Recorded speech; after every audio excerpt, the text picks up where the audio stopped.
जो 5 सदस्य अभी बोले हैं, हमारे तो एक माननीय सदस्य बोले हैं, तो मुझे लगा कि पहली बार ऐसा लगा कि बजट पे सुन रहा हूँ या राज्यपाल अभी भाषण पे सुन रहा हूँ,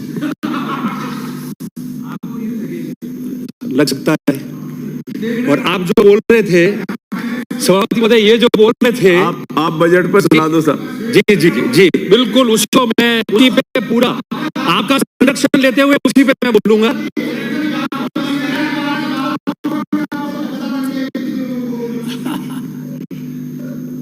आप बोल नहीं सकता, हमारे ये भी वरिष्ठ संरक्षक है हमारे।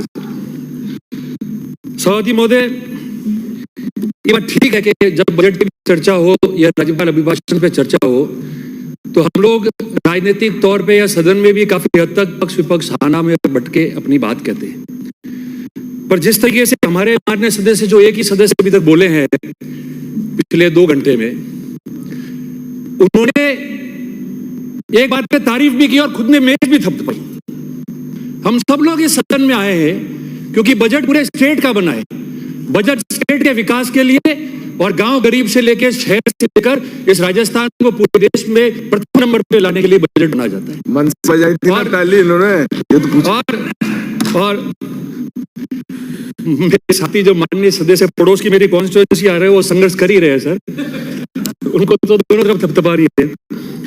एक बात में जरूर सर, एक बहुत पुराना शेर है मुजफ्फर वारसी का, वो मैं इसलिए कह रहा हूं कि जो माननीय सदस्य यहाँ बोले 2-3 जने और जो बजट में पढ़ा गया उससे ताल्लुक रखता हुआ इसलिए मैं कहना चाहता हूं।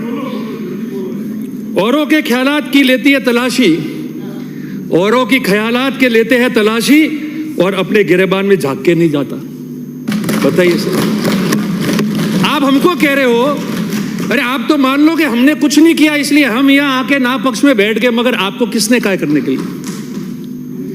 और आज जब वित्त मंत्री जी ने बजट पेश किया, बहुत लंबे अरसे बाद, हमने बहुत लंबे अरसे तक इस हाउस में देखा है, काफी सीनियर सदस्य यहाँ हैं, हम भी पहले हाउस में सदस्य रहे हैं, हमने देखा है कि राज्य के मुख्यमंत्री सदन के नेता वित्त मंत्री के रूप में बजट पेश करते थे।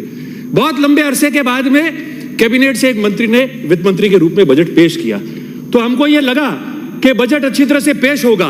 पर आपने तो जैसे चुनाव में अभी जाने वाले हो और आपका 5 साल का पीरियड खत्म हो गया है, ये पब्लिक परसेप्शन बनाते हुए आपने बजट पेश किया कि बस सिर्फ वाहवाही लेनी है, आंकड़ों में जाना है, शायद कल ही चुनाव है, इस प्रकार का बजट आपने पेश किया। देखिए उपचुनाव में जाएंगे। देखिए आप भी हमारे साथी हैं और सभापति जी, समय मेरा चला जाएगा, मैं इनकी बात का जवाब नहीं देना चाहता, इनका समय आ जाएगा, ये बोलेंगे। अच्छे श्रोता बनो तो अच्छे वक्ता भी बनेंगे। और आप जो बोल रहे हो तो आपका नोट हो रहा है, आपके लीडर के पास शाम को बात चली जाएगी कि इन लोगों ने पक्ष रखा, सरकार का बोला है, तो उस नोटिंग से पॉलिटिकल कैरियर डेवलप नहीं हो पाता। लेजिस्लेटिव कैरियर जब डेवलप होगा, जब आप भी उस बात को सही बात के रूप में बोलोगे और आपके लोग उस बात को देखेंगे, तब जाके लेजिस्लेटिव कैरियर डेवलप। सभापति जी, मैं सिर्फ 2-3 बातें कहना चाहता हूं। कुछ 4-5 विभाग है, उनमें क्या कमियां रह गई, आपने कागजों में कैसा लिया, और अभी जब माननीय मंत्री जी वापस जवाब देंगे, जब एप्रोप्रिएशन बिल आएगा और जब डिमांड्स आएगी, तब उन चीजों को ठीक करने का आपका अवसर प्रदान होगा। अगर आप उसको करेंगे तो राज्य के हित में होगा, हमारे भी हित में होगा, सबके हित में होगा।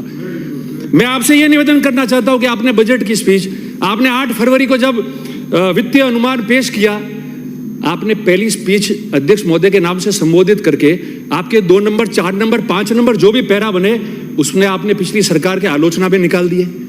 फिर रोड मैप कहां से आएगा?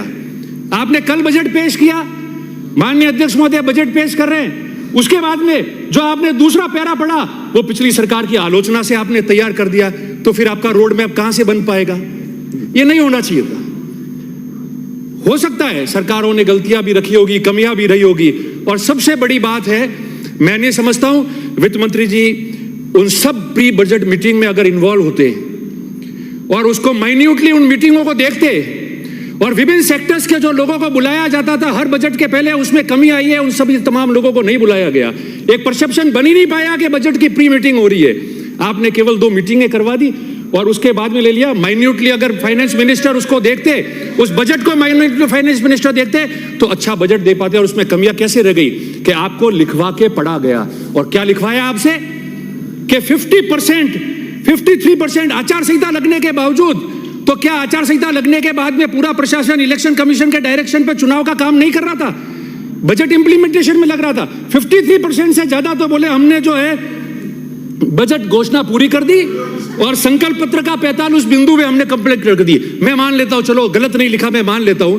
तो जब आपने सारी चीजें सदन के पटल पे रखी, पीडब्ल्यूडी पानी की, तो आप ये जो 45 आपके संकल्प पत्र के और 53% जो आपने बजट घोषणा पूरी की है उसको भी सदन के पटल पे रख देते। अभी भी मौका है, जब मंत्री जी जवाब देंगे, एप्रोप्रिएशन बिल आएगा, आप कृपया करके, मेरी ये मांग है आपके माध्यम से कि ये जो इन्होंने कहा है उसको सदन के पटल पे रखें, तो हम भी पढ़ सकेंगे 53% कौन सी बजट घोषणा इन्होंने पूरी की है और कौन सी की है। ये मेरा विशेष निवेदन रहेगा। एक दूसरा, सभापति महोदय, 4 विभागों के बारे में बात करना चाहता हूं।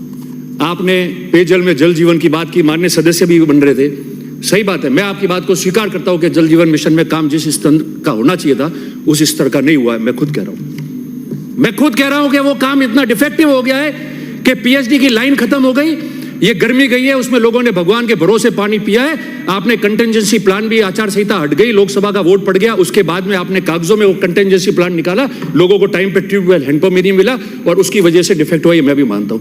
मगर आपने जब 15,000 करोड़ रुपए की घोषणा की है कि हम इसमें पेयजल में खर्च करेंगे, जल जीवन मिशन में 25 लाख परिवारों को हम लोग जो है वहां पानी उपलब्ध कराएंगे, तो ये भी कह देते कि जो गलतियां जो आप हमारे ऊपर थोप रहे कि हमने गलती की, मैं मान लेता हूं हमने की है, मगर उसको कैसे ठीक करोगे आप?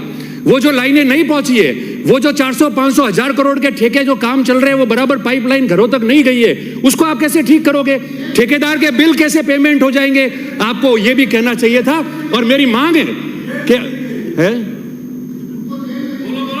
मेरा निवेदन है, छोड़िए उनको, मेरा निवेदन है अध्यक्ष महोदय और अब सभापति जी कि इसको वापस उनकी स्पीच में लाया जाए कि हम इस तरीके से इसको टाइम बॉन्ड कर देंगे ताकि करोड़ों रुपए जो खर्च हो रहा है और लोग बिना पानी अभी भी बैठे हुए हैं, तो वो सिस्टम हमारा कैसे ठीक होगा, वो चीज आपके इस बजट में आनी चाहिए। बनिस्पत के 15,000 करोड़ रुपए हम खर्च करेंगे। और दूसरा, ये माननीय सदस्य यहाँ बैठे हैं, बोले किसी पक्ष के हो, हम लोग ग्रीन कॉरिडोर बना दो, 60,000 करोड़ आप रोड पे खर्च कर दो, आप डीपीआर बना दो 400 किलोमीटर का एक्सप्रेसवे बनाने के लिए, वो फ्यूचर के प्रोजेक्ट है, मान लिया। मगर गांव में जब कोई चुना हुआ विधायक या सदस्य जाएगा तो उसका सदस्य सबसे पहले ये पूछता है कि हमारे सड़क नहीं है, वो मिसिंग लिंक सड़क का आप क्या करोगे? और वो जो मिसिंग लिंक सड़क की देन थी जिसको हमने 10 करोड़ रुपए किया था और 10 करोड़ रुपए माननीय सदस्य को आवंटित हुए थे मिसिंग लिंक के लिए, जिसके लिए लोग उत्साहित रहते थे कि ये मिसिंग लिंक हमको, जिसके लिए हमारी जवाबदेही होती है लोगों में। आपने वो मिसिंग लिंक को आपने 5 करोड़ आचार संहिता के पहले कैसे लिए, कैसे दिए, आप उस बात को छोड़ो, समय कम है, मैं नहीं जानना चाहता, 5 मिनट में लूंगा सर। आपका संरक्षण चाहता हूं। राज्यपाल अभिभाषण में भी आपने घंटी से, सभापति जी पहले आ गई थी तो घंटी बज गई थी उस समय। मैं आपको सिर्फ 2 बातें कहना चाहता हूं कि फाइनेंस मिनिस्टर जी से मेरा निवेदन है कि इस मिसिंग लिंक को, ये तमाम सदस्य जो हाउस में बैठे हैं उन सब के लिए, आप 10 नहीं, हमने 10 किया था, आप 15 करोड़ करो, जैसे एमएलए फंड आपका 1 से 5 करोड़ हमारी सरकार ने किया था उसी रूप में। ये मेरा निवेदन रहेगा आप लोगों को। और 2 बातें हैं वो कहनी है सभापति जी, आपके परमिशन से मैं कह रहा हूं। आपने उद्योग में एम्बेडकर जी की स्लोगन देके आपने बात तो कर दी और नीचे आपने लिख दिया प्रधानमंत्री जी का कि वोकल फॉर लोकल। अब आप बताओ, आपने बड़ी उद्योगों की तो बात कर दी, हम सीमावर्ती जिले में बाड़मेर हो, जालोर हो, सिरोही हो, पाली हो, जिसके सारे लोग राजस्थान से बाहर रहते हैं, माननीय सदस्य कई यहां से आते हैं,